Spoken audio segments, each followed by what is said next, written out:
주님께서 여러분과 함께 루카가 전한 거룩한 복음입니다.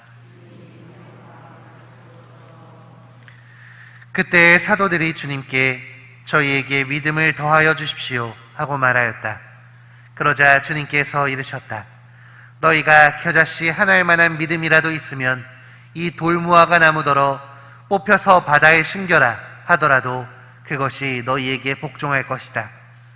너희 가운데 누가 밭을 갈거나 양을 치는 종이 있으면 들에서 돌아오는 그 종에게 어서와 식탁에 앉아라 하겠느냐? 오히려 내가 먹을 것을 준비하여라. 그리고 내가 먹고 마시는 동안 허리에 띠를 메고 시중을 들어라. 그런 다음에 먹고 마셔라 하지 않겠느냐? 종이 분부를 받은 대로 하였다고 해서 주인이 그에게 고마워하겠느냐? 이와 같이 너희도 분부를 받은 대로 다 하고 나서 저희는 쓸모없는 종입니다. 해야 할 일을 하였을 뿐입니다 하고 말하여라. 주님의 말씀입니다. 그리스도님 참여합니다.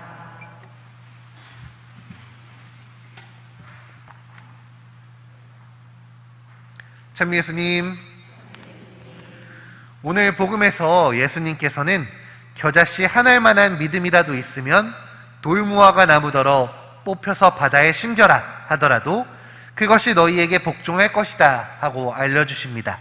우리의 믿음이 얼마나 큰 힘을 가지고 있는지를 설명하시는 것이죠.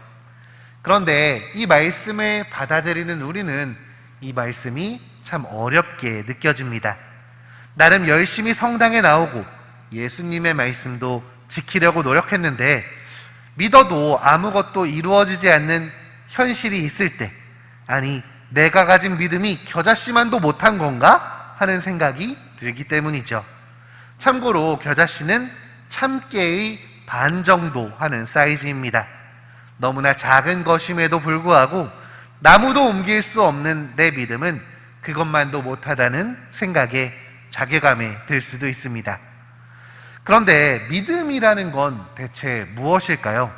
간절히 바라면 우주가 들어준다, 이런 게 믿음은 아니겠죠.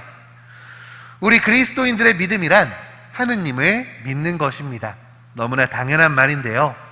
그런데 이 하느님을 믿는다는 건 생각보다 훨씬 더 고차원적인 일입니다.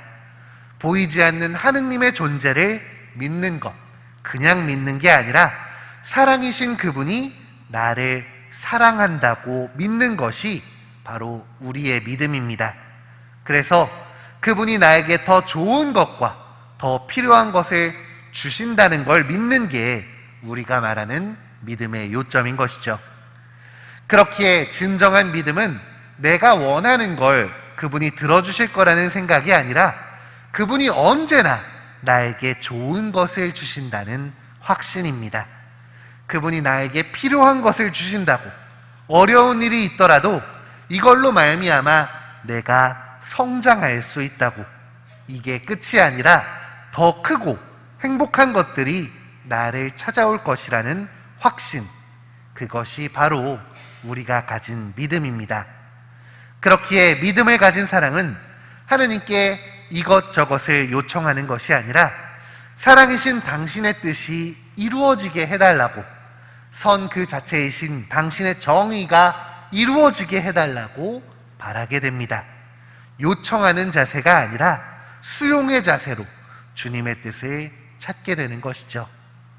이런 믿음은 참 쉽지 않습니다. 너무나 어렵습니다. 나에게 어려운 일이 닥쳤을 때, 힘겨운 순간에 이 믿음을 유지하기란 결코 쉽지 않을 것입니다.